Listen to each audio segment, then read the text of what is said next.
Getting kinda weird now. Why is he retweeting men being milked like cows? Okay, I was thinking about how to do this video, and I was thinking about what point I want to make, and instead of making a point, I just wanted to explain my thought process and honestly share some stuff about me and my insecurities and who I am as a human, okay? Because it is the case that I am actually, I am an insecure person. I care what other people think, and even though it may not seem like it, as I exude architectonic levels of just charisma and charm and wit, and just raw animal magnetism. Not as much as Nathan Robinson at Current Affairs. But one of the things that I'm insecure about is the fact that I feel like it's very easy for people to stereotype me, to put me in a box, because I fit the mold of exactly the kind of person who would be interested in Jordan Peterson and the ideas he puts forward. I'm a white, grew up upper middle class, male, relatively emotionally crippled, and like to argue and debate and all that stuff. It's like, of course this guy is out making Jordan Peterson videos. And look,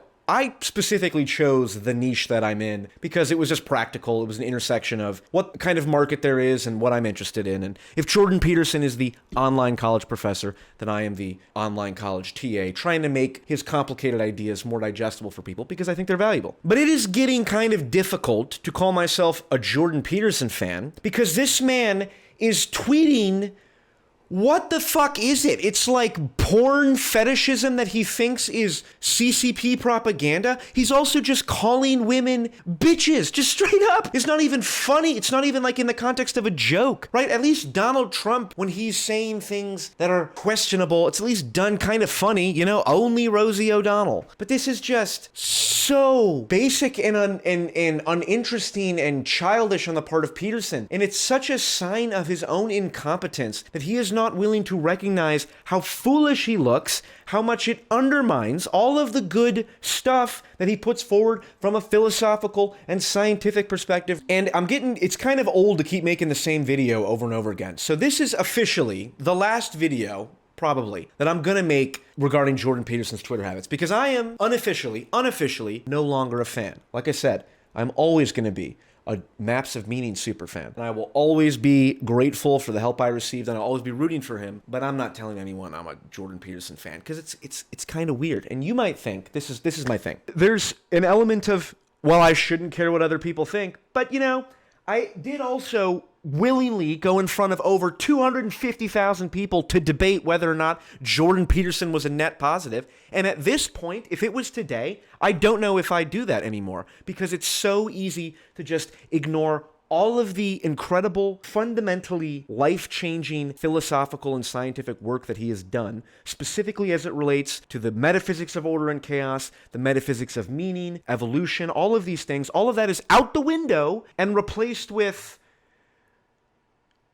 man-milking fetish porn. It's just like, look, I am not going to harp on the same points. He sucks on Twitter. We all can agree on that. The thing that I want to say about me is that there was, and I feel like many people watching this might be in the same boat, especially if you came to this channel through all of the Jordan Peterson videos that I've done. It's very difficult to go along with criticism of your heroes, your intellectual heroes, when so much of that criticism is nonsense, right? There are an endless number of screeching, cringy children who unironically try and say that Jordan Peterson's philosophical work and scientific work is all quackery and all that. And it's hilarious. And I have searched far and wide for anyone with even a room temperature IQ to try and make that case, and I remain unconvinced, and I hear absolutely nothing but the spattering and spurgs of complete morons who have a dirty room. I'm obviously joking just to piss off people so that they send me an email and come on, discuss and argue with me, because I genuinely am interested to hear people who disagree. But the point is, there comes a point in which it becomes necessary to criticize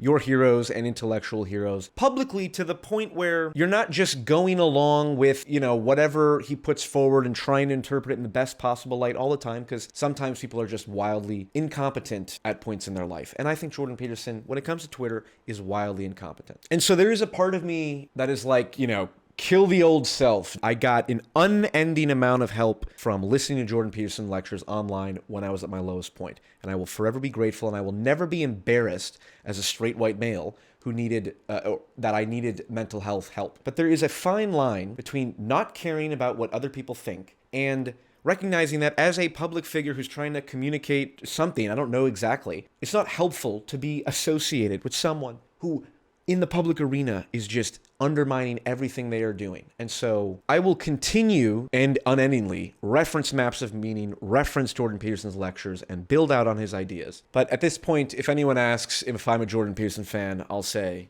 it depends on what you mean by fan. So anyway, with that, to everyone watching, please share your thoughts if you've got any thoughts on this situation and this wonderful old man. Otherwise, good luck and Godspeed.